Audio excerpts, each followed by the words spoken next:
Ladies and gents, boys and girls, Douglas and the Gets, good morning. It actually is morning for me. It's actually 6:42 a.m. Nevertheless, today we're going to fight Safi'Jiiva, that we lovingly refer to as Sophie. Well, I lovingly refer to as Sophie. Other people refer to it as Boomer Jiva or Papa Zeno or Old Man Zeno. Nevertheless, this is the mature, full-grown version of Xeno'jiiva, the monster that was essentially like the endgame monster in vanilla game world. Now, a lot of people didn't like his design, due in part that Xeno'jiiva was this incredibly alien, mystical-looking kind of thing, and then Sophie is just literally just dragon. Super generic dragon. Nevertheless, now I bet you're wondering, Dak, why are you doing this video so late? Literally, as we speak, it is the 3rd, as I speak, it is the 3rd of January. He's only available for 2 more days. Why'd you wait so long? I always do. And I felt like it really didn't matter. Like, I know people's like, well, don't you have to like beat the people to the punch and like get your videos out?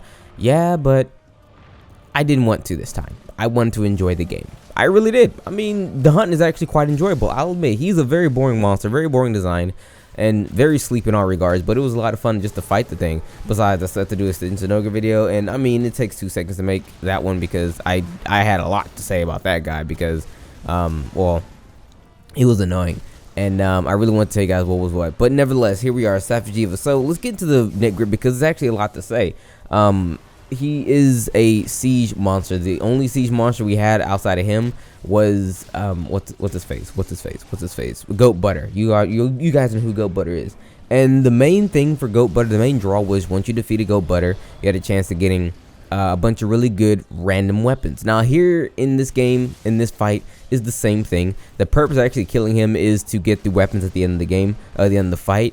We will talk about the weapons shortly afterwards. I'll give a brief rundown as to how the weapons work because usually I kind of skim over the weapons. This time I actually absolutely have to talk about them. There's also his armor is actually very good, really good actually, incredibly good. So making everything you can from him is actually a really good idea. I do recommend that you make both armor and weapon from him, but we are getting way ahead of ourselves. Let's talk about himself. Now, I'll be real with you. He himself does not have a lot of attacks. There's quite not that many. But first, I will say this. There are certain parts of his body that, depending on what weapon you have, you will actually be good at hitting or not. Like, for example, I use lances and gun lances. Lances and gun lances are only really good at hitting him in his front 4 legs and his head. Why? Well, because there are different damage multipliers for each part of his body depending on what weapon you have. Like, gunners suck at everything except, I believe, the wings and the head. I think everyone's okay at the head because it's essentially his weak spot.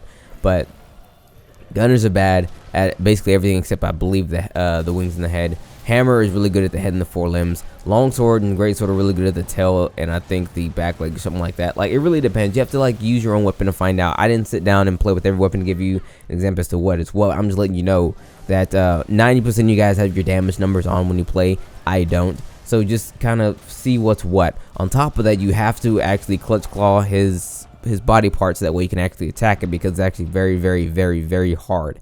So it's not very easy for you to put the like just go in and smack the monster because it's actually quite armored. So whenever you start your attack, you want to actually clutch claw the whatever body part you're actually going for. So that's actually a really, really big thing, so that way you're dealing decent enough damage. Now with that said, his attacks, so he has his suite of attacks aren't very large, and we will go over them right now. I know it's gonna sound really pretentious, but this is what we're gonna do. So he has left hand swipe, right hand swipe, back left foot swipe, back right foot swipe, back right foot stomp, back left foot stomp, front left hand heavy swipe, front right hand heavy swipe, tail swipe, tail slam. I know these sound all generic, but these are his attacks. I swear on my life, and they act exactly as I say. He does a quick swipe, he does a quick like tail slam, these kind of things. Then he has his laser.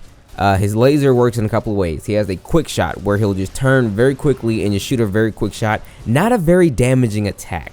The quick shot almost does like very, very little damage, all things considered. Like, it does maybe like 10% damage. It's nothing. You get hit with it, you're fine. He has beam. He has consistent beam. He has a tracking consistent beam, meaning he'll charge it up in his mouth and then kind of follow you where you're going. And then if you're not like really good on the evasive maneuvers, he will let loose the beam and it's going to track and hit you. It is a beam, so you do have to have guard up to block it. He also has I'm calling like a condensed beam, where it's like a very skinny beam. The beam itself does damage, but he's not aiming at anyone. He really aims at the ground, causing the ground to explode.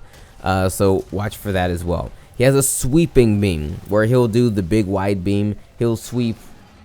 He has a very large arc. He'll probably sweep 270 degrees both ways. He'll sweep one direction, then he'll come back around in the same, like, it's all one attack, and he'll sweep the other direction. Again, I'm about 270 degrees because he can really crane that neck very close to his body to do a lot of his beam attacks, a lot of his standard beam attacks, a lot of his quick beam attacks.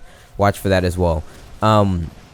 He does have a beam. If you guys remember Gog Mazios, he has a beam very, very, very akin to that, where he kind of stands up on two legs and then he shoots straight into the ground and then it explodes the ground. Like the beam that goes into the ground will hurt you, but there's this huge explosion afterwards that hurts as well. It's actually really, really cool. And outside of that, that's all of his attacks, guys.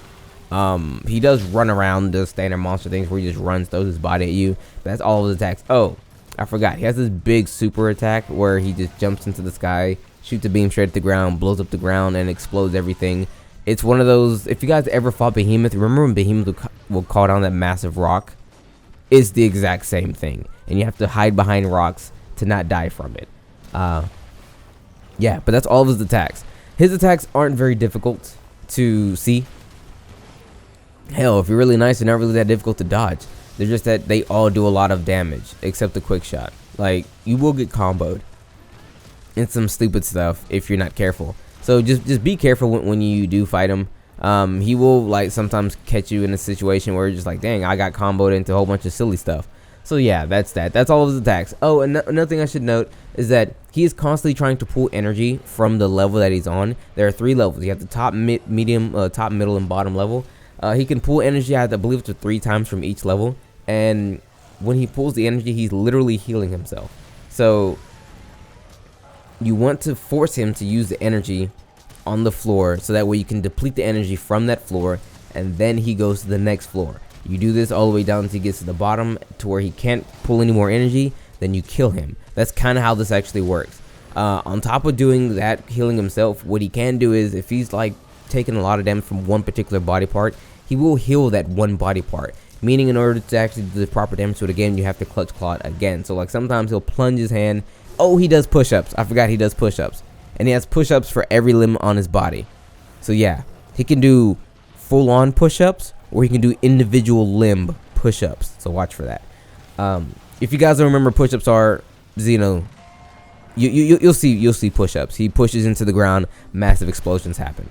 Now, he can heal each individual body part by doing the exact same thing. His head, not so much, but his tail, he can heal it with his tail this way. All of his arms, so on and so forth. It's really, really annoying, but you do have to go back and do the clutch claw again. Clutch claw is where you're going to spam clutch claw this fight, because you really need to use it to position yourself and actually do the proper damage that needs to be done. I think I covered everything. Oh no, see, the second floor is when he starts to do that super behemoth beatier thing. The first floor, that's not the case. You just have to drain his energy. The quick way to do this is to actually flinch him, knock him over, so on and so forth. There's actually an area on the first area. They tell you constantly to put him in that side of the area to force him to use his energy. If you drop boulders on his head, it forces him to use his energy, pull the energy from the area. So do all these things as fast as you can. There's 2 areas we can drop boulders on him in the first area, and there's the vines you can trap him in that'll force him to use more energy as well. Once you go down to the second area, you just have to slap him real good. And in this area, he will actually start doing that behemoth attack I told you about from time to time. There are these rocks that are just already there. They do not break. So you could just be there and just hang out. Every time you see a rock, go behind it and you're good to go. Again, beat him until he uses up all the energy in that area. After that, he will go to the third area. Once he's in the third area, it is the final area.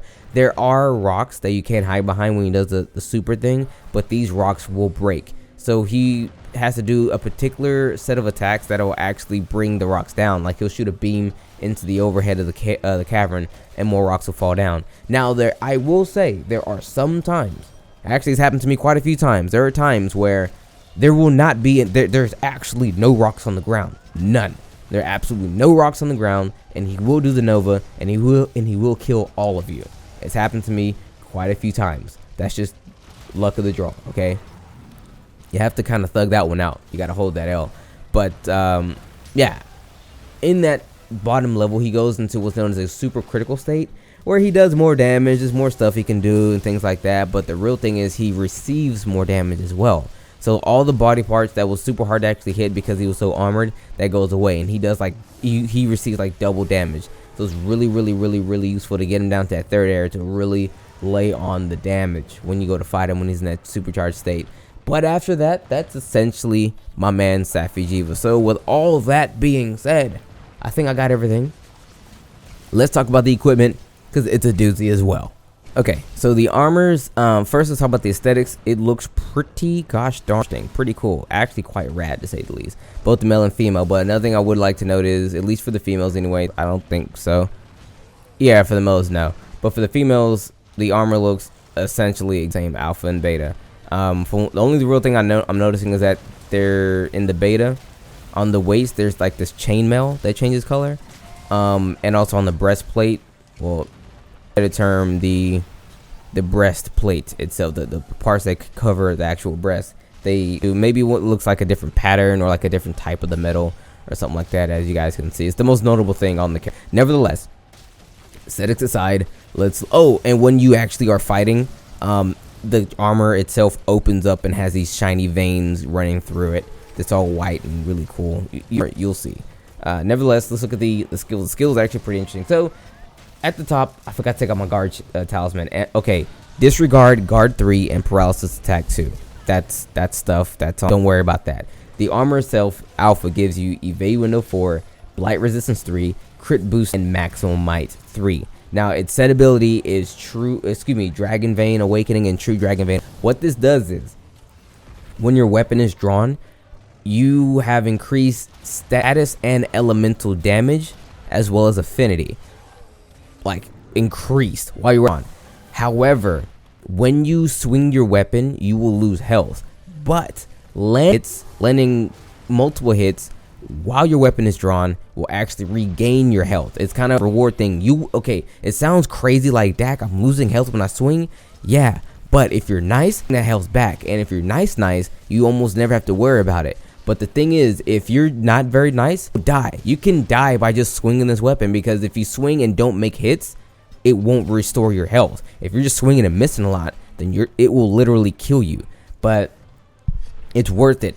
I mean, it is really, really worth it. You get like 40 affinity and like 300 element. It's ridiculous. I love it. I love it to death. On my PlayStation account, I am running that on hard body. It's a really, really, really cool to actually have.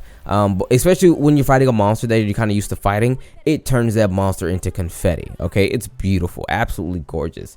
What else is there?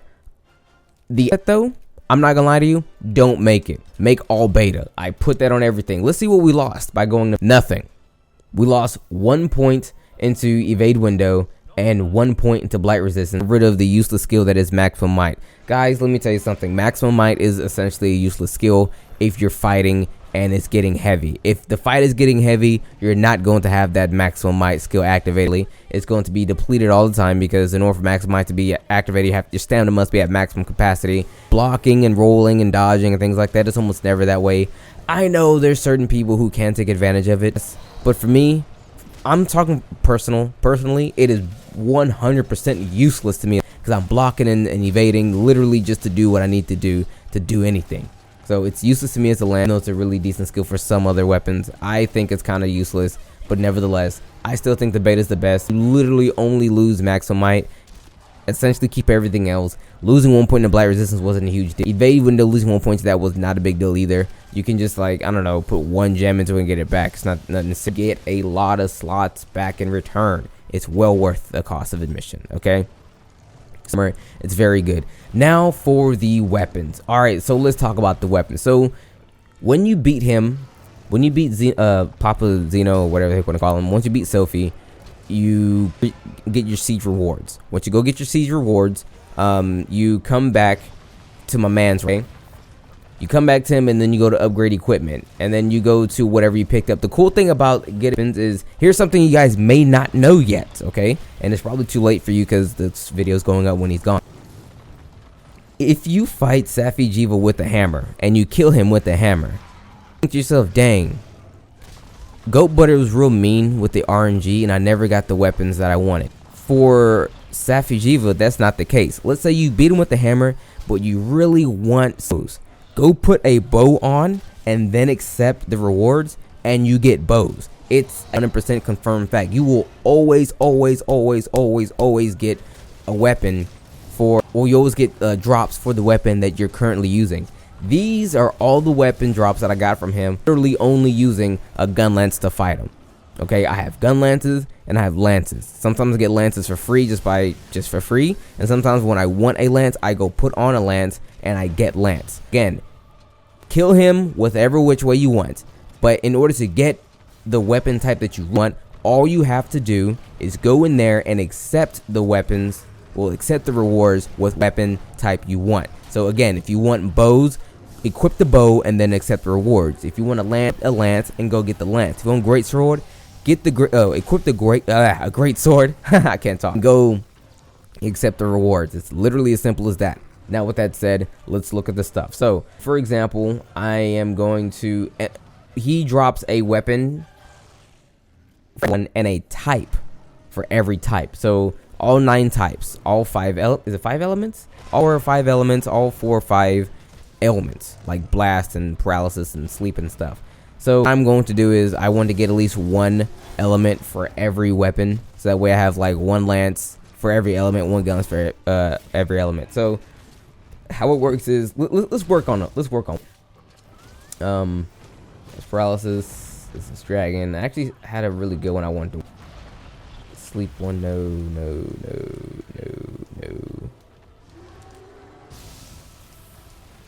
Now let's do this one. Okay, so once you fight him, repel him, because you can repel him. You don't kill him in one go 9 times out of 10. Once you repel him, once you fight him, once you kill him, whatever, these things called Dracolites. These are what you use to actually upgrade the weapon itself. The weapon doesn't upgrade. Rigid Dracolite gives you 50 points, large 20, Dracolite 5, Dracolite Shard only 1. And with to upgrade your potential, quote unquote. And the points that you need to upgrade your potential, if you it says next until next manifestation, 8 points. So I can literally go in here, just put in 8 and boom, up. And my awaken level is only 3, but we're going to make that go higher once we put the needed number, you hit upgrade, boom. All right, after that, this goes for every single one, guys.